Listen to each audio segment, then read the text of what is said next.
Bom, boa noite. Primeiro dizer que é um prazer estar aqui com vocês.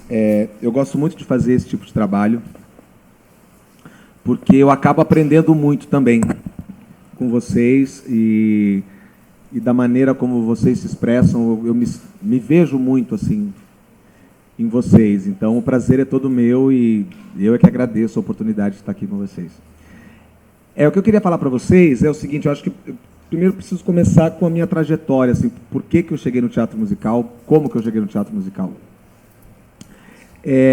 Eu tenho 48 anos e deve ter alguns pais aí que têm a minha idade, mais próximo. Os pais de vocês, todos. Na minha época, quando eu era criança, o que passava na sessão da tarde eram os filmes musicais da Metro-Goldwyn-Mayer. Então, os meus heróis de infância eram Gene Kelly, era o Fred Astaire. Então, eu cresci vendo filme musical. E eu acho que a minha paixão se despertou aí. Ela despertou exatamente aí nessa minha primeira infância, quando eu era muito pequenininho mesmo, porque eu achava aquilo lindo, maravilhoso, e eu queria estar ali fazendo aquelas coisas. Eu queria fazer aquilo. Isso era muito claro para mim. Eu queria ser uma daquelas pessoas. Eu queria dançar e cantar e pular e sonhar e fazer tudo isso que a gente gosta de fazer. Nunca imaginei que isso seria possível, porque eu sou muito do interior, eu sou da roça mesmo, do interior do Rio Grande do Sul. Se no Brasil não tinha musical, que sai em Porto Alegre ou Novo Hamburgo, onde era a minha cidade, não tinha como fazer, mas aquilo ficou dentro de mim e eu fui fazer teatro amador com 16 anos de idade, tinha o meu grupo de teatro, comecei a cantar numa banda de rock, tive banda durante 10 anos lá na minha cidade, e dançava também, comecei a dançar as danças típicas, e depois eu comecei a fazer aula de balé muito tarde, comecei a fazer aula de balé com 20 anos, mas já tinha uma facilidade e tal, e comecei a fazer aula porque eu queria fazer. Enfim. Mas o que eu quero dizer para vocês é que eu sempre fiz essas coisas porque eu tinha uma paixão muito grande, eu não sabia para que eu ia usar isso. Eu não sabia por que eu estava fazendo. Aí o meu grupo amador lá em Novo Hamburgo era um grupo de pesquisa de teatro de revista. A gente fazia teatro de revista. Então a gente fazia números musicais de revista brasileira. E era isso que a gente fazia de musical. E o Brasil tem uma herança muito grande das revistas portuguesas, das revistas francesas. Vocês já devem ter estudado isso. Se não estudaram, procurem se informar. Porque o Brasil sempre foi um país muito musical. Desde lá de 1880... época de Arthur Azevedo, Chiquinha Gonzaga, que escreviam as revistas brasileiras, o grande sucesso do teatro brasileiro, da dramaturgia brasileira, eram os musicais, eram as revistas, herdadas de Portugal, herdadas da França. Isso começou lá por 1870, 1880, e teve o seu apogeu nos anos 40, na Praça 15, no Rio de Janeiro, onde tinham vários teatros com várias revistas ao mesmo tempo, com muitos artistas empregados, essa coisa toda. Então, a gente teve essa retomada do teatro musical agora no final dos anos 90, começo de 2000, mas o musical está no DNA do brasileiro. O público brasileiro gosta muito de musical. E eu acho que por isso também que eu me encantei quando eu era criança pelos musicais. Porque isso está no nosso DNA, a gente é um povo muito musical. Basta ver todas as nossas tradições folclóricas, todas as danças folclóricas do Brasil, desde o Rio Grande do Sul até o Pará, todas têm sapateado. Todas batem o pé no chão. A dança folclórica é a dança da terra, então ela tem essa coisa, tem esse apelo. Então isso está dentro da gente. Então não tinha como dar errado a retomada dos musicais. A gente parou por quê? Porque o país afundou, porque entrou o militarismo, porque entrou a censura, porque acabou o dinheiro de todo mundo, não deu para fazer mais nada. Mas aí em 1990, enfim, estava eu lá fazendo meu teatro amador, dançando no grupo da cidade, com a minha banda de rock. E eu já queria ser artista desde sempre, mas não sabia que isso era possível, porque eu era do interior, a minha cidade era uma cidade industrial, uma cidade calçadista no Rio Grande do Sul. Eu estudei para ser sapateiro, então eu sou modelista de calçado, sou designer de calçado, porque é o que se faz lá. E jamais imaginei que eu poderia fazer outra coisa, porque todo mundo faz isso lá. E quando você é criança, adolescente, se você não tem pais que te abram horizontes, ou que te permitam, ou que te incentivem, você fica naquele mundinho e acaba fazendo aquilo. Mas eu, com aquela paixão dentro de mim o tempo inteiro, aos 22 anos eu pedi demissão de tudo e fui fazer produção local, que era o que eu podia fazer com arte, no Rio Grande do Sul. Então o que eu fazia? Eu tinha 2 sócios, que eram atores também. E então a gente trazia espetáculos do Rio de Janeiro e São Paulo e viajava com eles o interior inteiro. Então a gente fazia todas as turnês no Rio Grande do Sul, Santa Catarina, viajando com essas pessoas. Era o mais próximo que eu achei que eu poderia chegar daquele meu desejo de estar no palco, de estar fazendo arte. Isso durou uns 2 anos e meio, até que eu resolvi ir fazer um teste em São Paulo. E aí as pessoas me perguntavam assim, mas por que você faz tanta coisa? Não, peraí, antes disso. Fui fazer um teste em São Paulo para fazer um seriado de televisão na extinta TV Manchete. Olha como eu sou velho. E aí fui fazer o teste, porque era uma produtora amiga de um espetáculo que a gente levava para o Rio Grande do Sul. Passei no teste para fazer esse seriado na TV Manchete. Só que a TV Manchete já estava quebrando naquela época. Era época de Copa do Mundo, foi em 94, se não me engano. Aí depois teve o Carnaval, depois teve a Copa do Mundo, depois não sei o quê, depois a TV Manchete quebrou e o seriado não aconteceu. Só que eu estava uma semana em São Paulo, estava no saguão do Teatro Maria Della Costa, fui assistir um espetáculo, já que eu estava em São Paulo naquela semana para fazer meus testes. E uma mulher olhou para mim e falou assim, você é ator? Sou. Você quer fazer um teste para mim amanhã? Claro. Fui lá fazer o teste e entrei no musical infantil em São Paulo, em 1994. 10 café. E aí o resto é história. Enfim, fiquei em São Paulo, mandei vender meu carro, mandei vender um apartamento no Rio Grande do Sul e fui embora. Estava com 24 anos.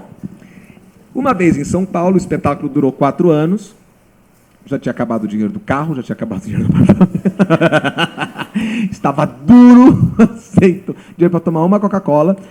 Mas o que eu fiz? Eu comecei a fazer aula de tudo.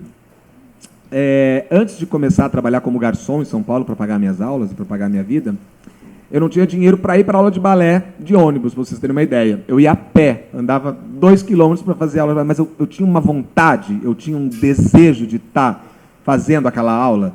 E eu nunca fui bom em balé clássico. Faço aula de balé clássico até hoje, mas jamais serei um bailarino clássico. Mas eu sei que o clássico é o que me dá a base para qualquer coisa que eu queira fazer.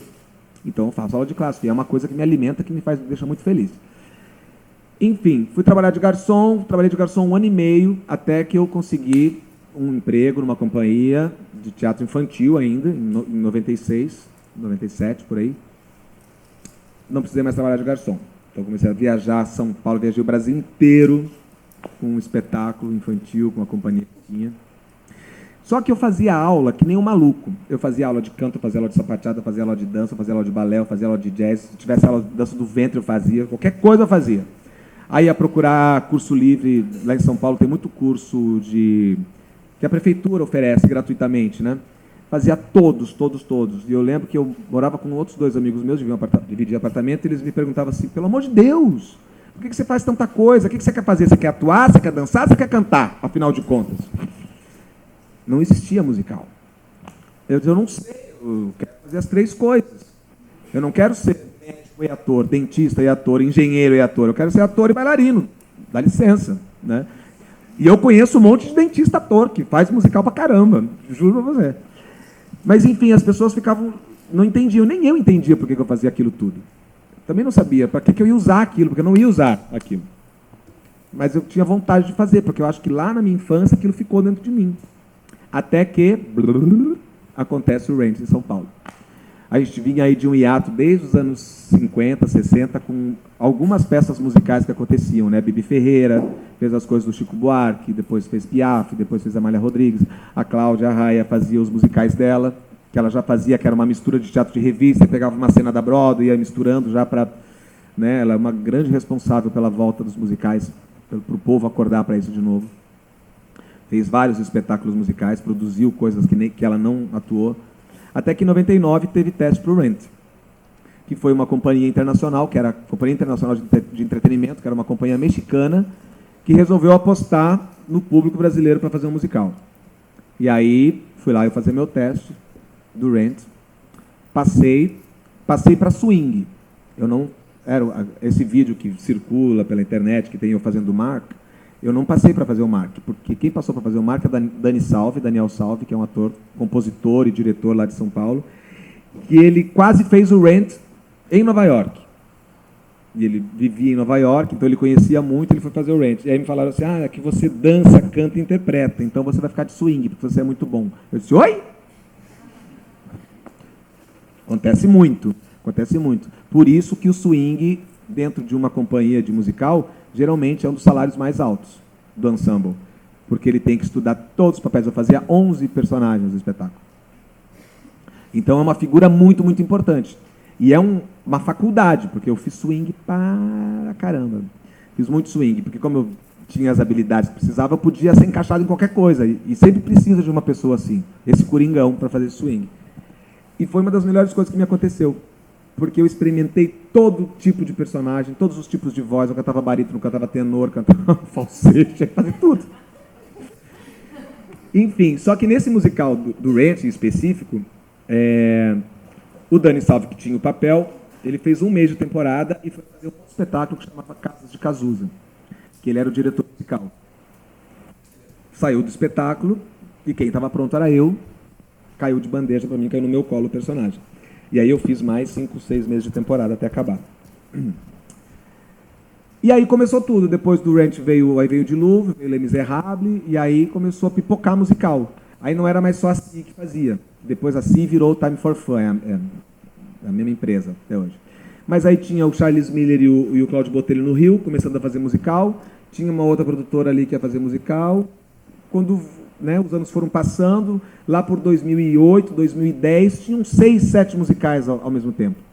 Cada musical, por exemplo, o Chaplin que eu estou fazendo, é um musical de médio porte, não é um musical grande. Mas ele emprega 65 pessoas. São 65 pessoas assalariadas mensalmente durante 10 meses de temporada, entre ensaios e temporada. Então agora você multiplica isso por 10. São 650 artistas, entre atores, músicos, técnicos, camareiras, maquiadores, maquinistas, operadores de som, operador de luz, operador de canhão. Então é um universo que se abriu assim, nesses últimos 18 anos, se tornou uma indústria muito forte em São Paulo, no Rio de Janeiro. E a gente vê agora esses eventos assim, que acontecem. Como vem para Recife, tem uma escola de musical com pessoas interessadas em estudar musical. Assim como em Recife tem em Fortaleza, tem em Florianópolis, tem em Porto Alegre, estão querendo abrir uma em Belo Horizonte. Então, a coisa está num momento muito bacana, assim, sabe, para quem está querendo fazer isso. Eu tive a sorte que eu estava lá no começo e estava na hora certa, no lugar certo, né? Eu tive a sorte de estar com a minha técnica em dia no momento que apareceu a oportunidade. Eu acho que isso é sorte, né? A sorte não é a coisa cair na sua mão e você não saber fazer. A sorte é você estar preparado para alguma coisa e a oportunidade acontecer. Isso é uma sorte. Mas a gente tem que estar preparado. E eu vou contar uma coisa para vocês. A preparação não acaba nunca. Eu faço 4 horas de balé por semana. Eu faço uma aula de canto por semana. Eu faço todos os cursos de teatro com gente que vem de fora. Que eu posso, eu faço. Porque essa carreira que a gente escolheu, que vocês estão experimentando, e eu espero que vocês abracem isso com disciplina e com comprometimento, porque senão não acontece. Não acontece. Eu conheço muita gente talentosa que tem talento, mas não tem vocação. São duas coisas diferentes, o talento e a vocação. A vocação é você querer gastar o seu tempo, querer gastar o tempo da sua vida fazendo isso, estudando isso, se aprimorando com isso, crescendo com isso e se autoconhecendo com isso. O que é o mais importante, eu acho. Eu sempre falo isso, se a gente tem um tempo de vida, né? A gente vai viver 80, 90, 95, 70, 60, cada um tem um tempo de vida que, se não é pré-estabelecido, um dia todos vamos embora daqui. Como é que a gente vai usar esse tempo? Vocês já fizeram essa pergunta? Com o que eu vou gastar meu tempo? Eu tenho um tempo de vida, eu vou morrer, caramba. Com o que eu vou gastar esse tempo? Eu quero ser médico, então eu vou, cara, ser um médico. Eu vou ser o melhor, porque eu quero gastar meu tempo com isso. Eu quero ser ator, eu vou gastar meu tempo com isso, eu vou gastar dias dentro de um teatro, vou passar dias dentro de uma caixa preta sem ver a luz do sol, ensaiando meses para conseguir dizer uma frase certa, fazer um gesto que me comunique com a plateia, que eu consiga modificar a cabeça das pessoas. Quero gastar meu tempo com isso? Ou eu quero só um foco de luz e uma nota aguda? São coisas diferentes. Então eu acho assim, que se você tem comprometimento, se você tem disciplina, e se você quer realmente gastar seu tempo com isso, se aprimorar com isso, em algum lugar você vai chegar. no mesmo lugar você não fica. Isso eu garanto para vocês. É claro que tem gente que tem mais oportunidades, tem gente que tem mais facilidades, tem gente que tem mais condições, e aí são as diferenças da carreira de cada um. Mas existe espaço para todo mundo, para todo tipo de carreira. O que a gente tem que entender é, vou ser feliz fazendo isso? Sou feliz fazendo isso? Sou realmente feliz falando de teatro o tempo inteiro? Andando só com gente de teatro? Estudando teatro? Indo para fora, para as férias dos Estados Unidos, mas vou ver 3 musicais rapidinho aqui e depois eu volto? Que essa é a vida. Eu acho que é a vida de qualquer... Por conviver com aquelas pessoas, por querer ouvir aquilo todo dia, ele vai fazer outra coisa, que vai pagar melhor para ele, não vai ficar no canhão. Então, o que nos move é o amor e a paixão. Estou certo ou estou errado? Né? Estão aqui nas férias, 8 horas por dia aqui. Vocês podiam estar onde? Qualquer lugar. Na praia, nos Estados Unidos, na Disney, enfim, qualquer lugar. Vocês escolheram estar aqui, se aprimorando a técnica de vocês. Tem uma coisa que me preocupa muito nos jovens, assim, que querem fazer musical, porque o musical... eu acho que até diferente dos outros tipos de teatro, é uma coisa que brilha muito aos olhos, né? Porque o musical trabalha muito com o super fantástico, com um mundo de fantasia e um mundo irreal, porque não é real, né? Uma pessoa está tão triste que ela vai cantar. A pessoa está tão feliz, que começa a sapatear. Mas a gente trabalha com isso, né? Quando a gente não tem mais palavras para expressar uma felicidade, você começa a bater o pé no chão de tão feliz que você está. Quando você não consegue mais, de tão triste, falar uma palavra, você canta uma canção triste daquela situação ou daquele personagem. Então a gente trabalha com o super fantástico, a gente trabalha com o lúdico o tempo inteiro. Por que eu falei isso? Sei, me perdi. Então, o medo que eu tenho... Muito obrigado. Eu tenho muito medo porque o musical é uma coisa que enche muito, que brilha muito os nossos olhos, né? E o que a gente quer? A gente quer estar na primeira fila, no centro, com um foco de luz em cima, dando uma nota muito aguda. Não é isso, não é disso que se trata. Não é disso que se trata. Se você quer ficar famoso, aparecer, tem outros caminhos muito mais fáceis do que o musical. Porque o musical dá um trabalho, gente. Mas dá um trabalho. E cansa. E a gente se machuca. E vamos lá de novo, existem outros caminhos muito mais fáceis do que o teatro musical, e muito mais rápidos. Então,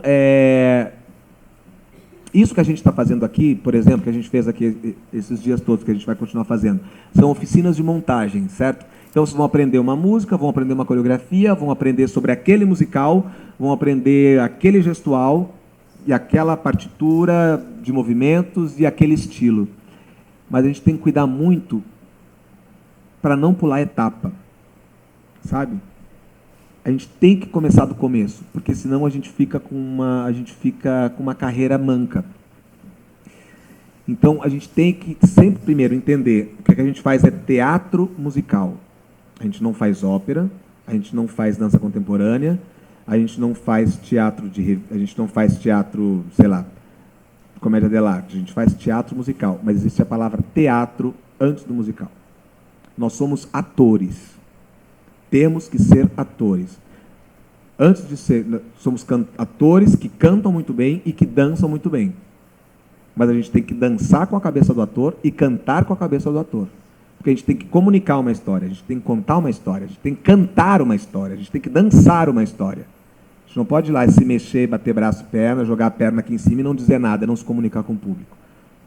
Então, o ator é o personagem que está dançando, é o personagem que está cantando. Isso faz toda a diferença.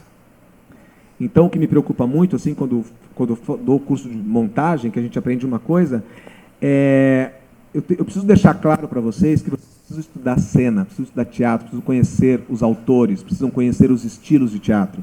Tem que saber o que é uma comédia dell'arte, quem é Dario Fo, quem é Peter Brook, quem é Stanislavski. Vocês têm que começar desse começo, sabe? Por exemplo, o pessoal que está fazendo Cantando na Chuva. É uma baita oportunidade de estar fazendo Cantando na Chuva.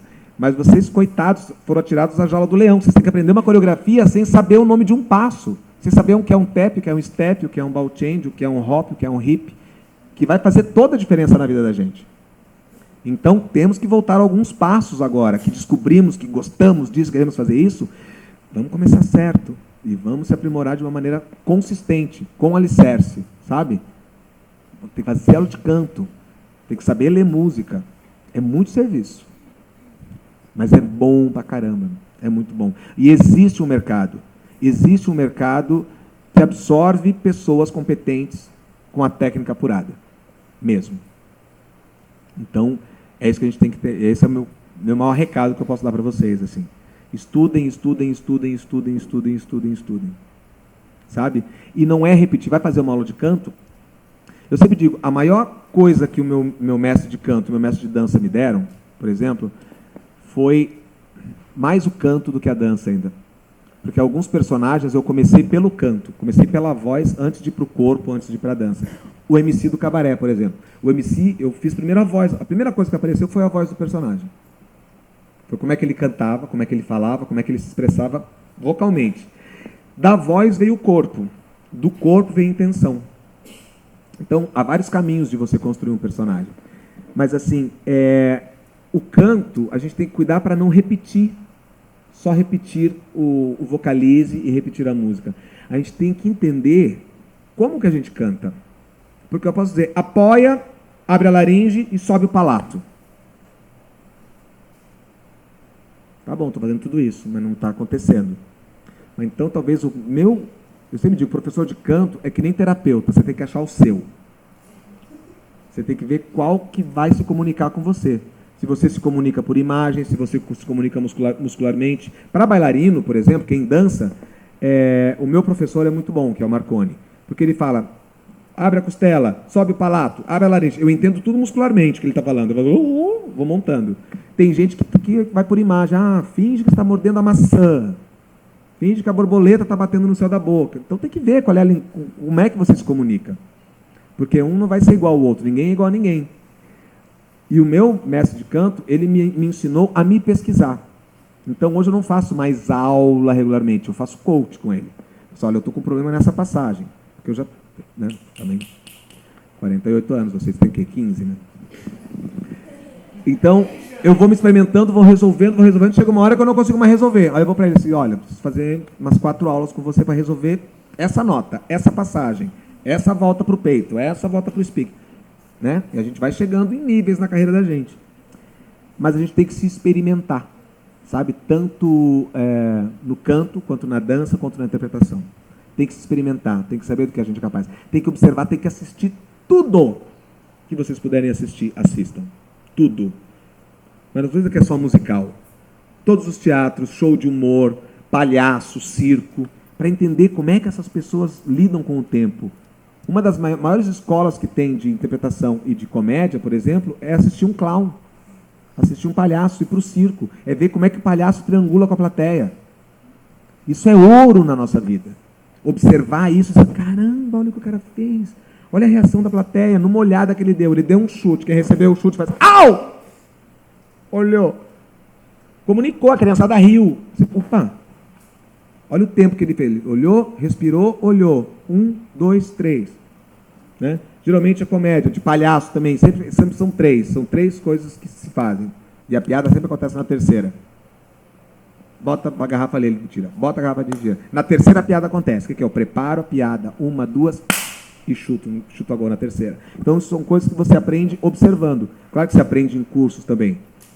São mais específicos, mas dá para aprender muito observando. Muito, muito, muito, muito. Então, assim, sejam sedentos, sabe? Sedentos. Suguem. Por exemplo, eu vim aqui para fazer esse curso. Eu achei algumas pessoas, assim, despreparadas para fazer esse curso. Mas não que não estavam preparadas tecnicamente, porque não é isso que eu esperava. Mas eu esperava, assim, que a maioria das pessoas estivessem mais preparadas, sabendo do universo do autor. Ok, de onde surgiu Cantando na Chuva? Vou pegar o Cantando na Chuva. Cantando na Chuva surgiu o que é um jukebox. São várias músicas que eram lá dos anos 40, 30, que eles juntaram para contar uma história de amor. Quem são os autores? Que ano que passa? Qual é a história que está sendo contada? Né? E assim todos eles. Assim, o Rand. Quem escreveu o Rand? Que época que ele escreveu Rent? Como é que era a vida do cara que escreveu Rent? Porque a gente tem que conhecer esses universos, porque isso tudo é material para o nosso personagem, entendeu? Porque a gente tem que pensar com a cabeça do autor que escreveu aquilo. Então a gente tem que conhecer a obra desse cara, a obra desse compositor. Ah, vai fazer Lemis. Lemis é Schomburg. O que mais que ele fez? Ah, ele fez Miss Saigon. Se você pega um pouco, tem um estilo ali entre Lemis e Miss Saigon. Tem uma similaridade, alguma coisa.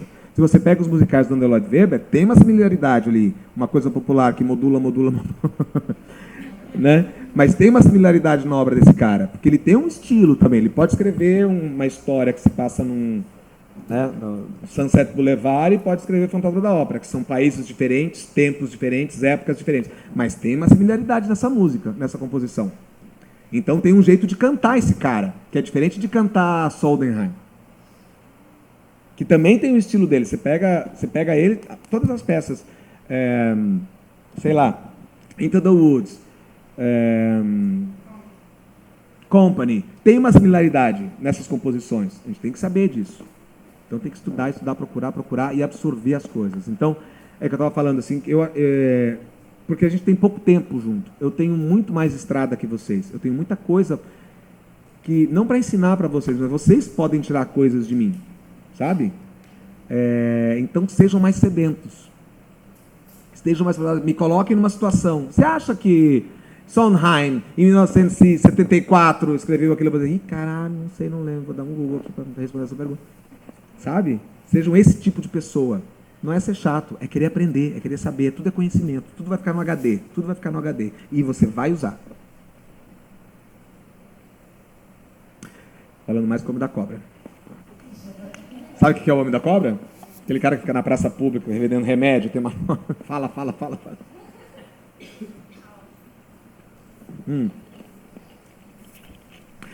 Bom, eu acho que assim...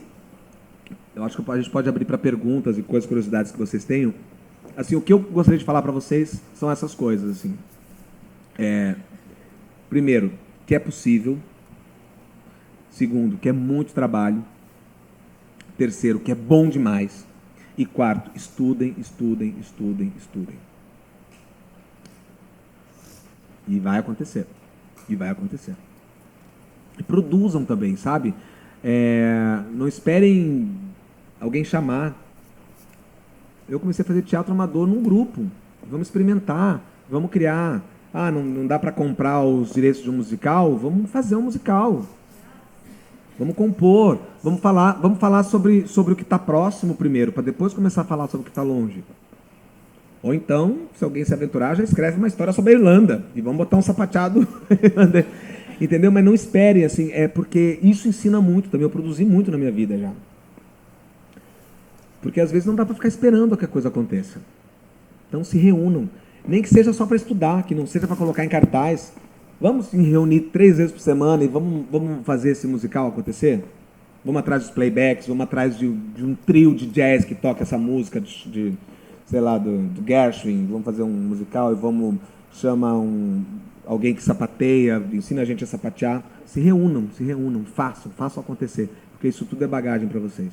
Acho que a dica para uma audição é isso que eu falei. Você vai fazer audição para um musical, você tem que conhecer da onde vem essa obra. Primeiro, que obra é essa? Que história que está sendo contada? Que estilo é esse? Que estilo que eu tenho que cantar? Eu não posso chegar lá para fazer uma audição para o Fantasma da Ópera cantando Jesus Cristo Superstar. Embora seja do mesmo autor, são estilos muito diferentes. Um é rock and roll, outro é mais operístico, uma voz mais redonda, uma voz mais flat. Primeiro isso, saber o que a gente vai fazer ali. Terceira coisa, se preparar, ler sobre o autor, sobre esse universo, sobre essa peça, sobre essa história, sobre o personagem pelo qual você está audicionando, se você não tem esse personagem específico. Assim, e aí são muitas variáveis. Assim, tem bancas que querem que cante a música do musical. Tem bancas que querem ouvir a sua voz para ver se você se encaixa. Eu sempre canto uma música muito próxima do musical que eu vou fazer. Se o cara, não quero uma música do musical, mas eu vou procurar uma coisa bem semelhante. Um estilo semelhante, uma voz semelhante, porque eu quero que o cara veja que eu posso entrar ali. E eu acho assim que a audição... Primeiro, você não tem por que ficar nervoso numa audição. Porque você se preparou para aquele momento. Você estudou para aquele momento. Você fez aulas para aquele momento. Então vocês não vão lá tentar a sorte. Vocês vão lá mostrar até onde vocês podem ir, até onde vocês chegaram naquele momento. Então, porque a audição, porque é o julgamento. Não tem julgamento, meu querido. Você vai fazer o que você pode fazer, o que você se preparou para fazer, o que você tem capacidade para fazer naquele momento. Não quer dizer que no mês que vem você pode estar em outro nível, mas naquele momento é aquilo. Então não deixem esse nervosismo atrapalhar vocês, porque não adianta nada. É uma furada, é uma besteira. Porque você pode estar muito preparado, você pode ser a cara do personagem, você pode ser loiro de olho azul para fazer o Raul do fantasma. Se a banca olha assim, não sei, a energia não bateu. É a banca que decide, não é a gente. Então você não tem que se sentir julgado. Não se sinta julgado, mesmo. Porque eles vão escolher por são muitas variantes que tem ali numa banca. Eu sei porque eu faço banca para escolher os elencos do meu espetáculo. Entendeu? Então, e o nervosismo atrapalha vocês e atrapalha a gente que quer vê-los num momento bom. Porque a gente está ali para ver vocês brilharem. Quem está na banca quer ver o ator brilhar. Ele quer achar os atores para aquele personagem. Ele não quer ficar ali, puta merda, não consigo achar meu elenco, fecho meu elenco. Então, não tem por que ficar nervoso se você estudou, se você está seguro naquilo. Agora, também eu acho um erro você arriscar. Puta, essa nota de vez em quando eu não consigo. Então não cante essa música. Porque naquele momento você não vai contar com a sorte, contar com o Espírito Santo vai baixar em você, que você vai dar aquele agudo que você não consegue dar. Vá seguro, vá com uma música segura, numa tessitura segura, certo? E aí deixa com eles, e eles vão te escolher ou não.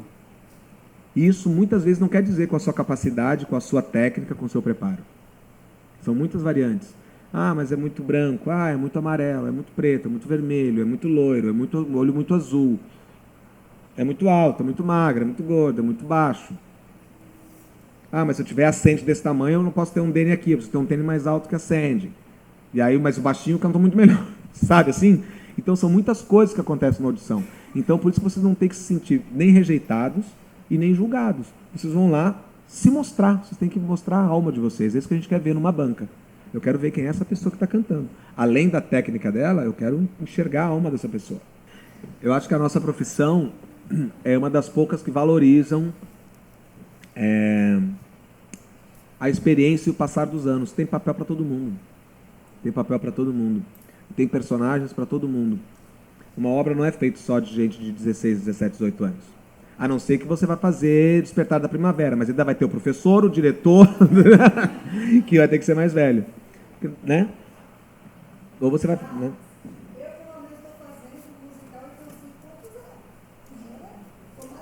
E tá fazendo quem? French. Uma garota que é de 16 anos, tá tudo certo. E tá fazendo muito bem. Mas não acredito nisso, não. Eu não acredito. Muito pelo contrário, assim, as pessoas procuram... eu sempre procuro pessoas maduras nos meus elencos, assim. Né? Mais maduras, com mais experiência, com mais bagagem, com mais vivência. Porque é muito diferente. Eu quando eu vou assistir um espetáculo, que eu assisto um ator mais velho, aí eu tô falando de mais velho mesmo, assim. Tô falando de pessoas mais da terceira idade, a pessoa não precisa nem falar, eu já acredito nela só andando. Porque tem um estofo ali, tem uma vivência, tem anos ali de bagagem. É muito diferente. Né? Tem uma ausência de ansiedade ali, é aterrizado, sabe? Ele está confortável naquele espaço. Coisa que às vezes a juventude está ali quicando e não traz isso para a cena. Fica a dica. O Chaplin foi uma oportunidade na minha vida. Assim, eu fiquei sabendo que eu ia fazer o Chaplin 6 meses antes de começar a ensaiar. Porque foi a gente que comprou e tal, então eu já estava meio no schedule assim. E eu usei esses 6 meses, que eu estava fazendo outros trabalhos para sobreviver, mas eu sabia que ia fazer o Chaplin, eu usei esses 6 meses para me aprofundar nesse personagem. Aí eu descobri que eu não sabia muito da vida dele. Conhecia a obra dele, os filmes dele, conhecia o personagem, o Carlitos, né, o Pequeno Vagabundo, mas não conhecia o Charlie Chaplin. E aí eu me deparei com um cara que é um gênio. Um cara que, primeiro, é um visionário, que estava no lugar certo, na hora certa, que inventou muitas das convenções de cinema que a gente tem até hoje, mas que era um cara extremamente habilidoso, que veio do teatro musical, que veio do teatro de vaudeville, que era ator em Londres de musical. Os pais dele eram atores de teatro de vaudeville musical em Londres, antes disso. E Mas eu me deparei com um cara que era ator, autor, compositor, produtor, divulgador, bailarino, cantor, fazia circo, patinava, fazia acrobacia. Né? Porque eu sempre falo assim, primeiro, vai fazer Chaplin. Que legal, vou fazer Chaplin. Aí o segundo estágio é, onde é que eu estou com a minha cabeça que eu aceitei fazer o Chaplin? É o segundo estágio. E aí você começa a trabalhar. Aí o que eu fui fazer? Eu preciso entender como é que esse cara construiu esse personagem. Eu preciso saber a bagagem dele antes. Então eu fui fazer aula de patinação, fui fazer aula de slackline, fui fazer aula de violino. Nunca aprendi a tocar uma nota, mas sei segurar um violino. Né? Eu fui fazer o máximo de coisas que ele fazia. Não para me tornar não me tornei nada, bom em nada. Mas eu experimentei tudo, sabe? Eu experimentei as coisas. Como é que esse cara faz tudo isso, assim? E foi muito útil, assim, foi um processo. Eu sempre digo, cada processo é um processo, não tem uma fórmula. Como é que você chega no personagem, sabe? O Cabaré eu comecei pela voz, o Chaplin eu comecei para ter os kills que o cara tinha antes de criar o personagem. E tudo é um processo que vai te levar a algum lugar. E não existe uma fórmula, né? Não existe um método, né? Claro, existe o método Stanislavski, que você começa, mas eu acho que não precisa ter. Eu acho que cada processo é um e vai te levar. Ele vai te levar. Tem que ser uma escolha consciente. Eu escolhi passar esse serviço todo. Né? Então eu fui fazer isso tudo. A hora que eu comecei os ensaios, eu estava apavorado. Não para contar a vida do Charlie Chaplin, porque aí ninguém conhece, tem algumas fotos, alguns vídeos muito esparsos, mas justamente o Carlitos, que é uma figura icônica, mais conhecido que o Mickey Mouse. Assim, qualquer criança sabe quem foi Charlie Chaplin, bicho, o cara que fez cinema em 1912, 14, 16, né, até os anos 50 quase. Mas quando eu comecei a ensaiar, estava no meu corpo, incrivelmente, para minha surpresa. Então todo aquele trabalho que eu tive funcionou para alguma coisa, sabe? E é um processo, é um processo. E isso é muito legal. Por que eu consegui com isso? Eu consegui ampliar meus limites, eu consegui descobrir coisas que eu nunca fazia, eu experimentei coisas novas, eu caí muito na patinação, caí muito no neckline, fiz muito som horrível no violino. Mas isso tudo é bagagem para mim. E me levou a algum lugar. E aí o resultado é bem satisfatório, eu acho. Também gosto do resultado. Eu acho que, dentre as 3 coisas que a gente faz, dançar, interpretar e cantar, eu acho, para mim, cantar é o mais difícil. Porque cantar é uma coisa muito intrínseca e muito subjetiva. Se eu estiver falando uma bobagem, você me corrige. E eu acho que é onde mais você se mostra, é onde mais as suas deficiências aparecem, é no canto. Porque qualquer coisa te atrapalha no canto. Se você está nervoso, te atrapalha. Se você está resfriado, te atrapalha. Se você está com um negocinho na garganta, te atrapalha. Tudo, a sua cabeça já faz um problema 10 vezes maior do que ele realmente é, no caso do canto. Então, entra naquilo que eu falei antes. Por que você fica... na verdade, você não está preocupada com o julgamento dele. Você está preocupada com a sua falha, o quanto você pode falhar. É uma coisa pessoal esse nervoso. Eu sempre acho isso, sabe? Eu não conheço aquelas pessoas, por que eu fico nervoso com aquelas pessoas que estão na banca? Não vou ver nunca mais na minha vida. Esses caras que vêm de fora para fazer banca comigo? Não, eu fico nervoso com a minha capacidade. Com o meu despreparo. Eu fico nervoso comigo, não com o outro. Sabe? Então é se preparar, é estudar, se preparar, se preparar, se preparar. Não estou dando conta dessa música, vou cantar uma outra que eu sou mais confortável. Aí se o cara quiser te ouvir, não, mas eu quero te ouvir nessa música. Então tá, então no callback eu trago essa música. E aí corre atrás, filho. Faz que nem eu, vai fazer aula de... Por que você fica nervoso com ele? Não tem porquê, você não conhece ele há 1 ano já? Não faz sentido. É uma coisa muito na caraminhola da gente, não é com o outro, é com a gente. Foi, né? Preciso acabar.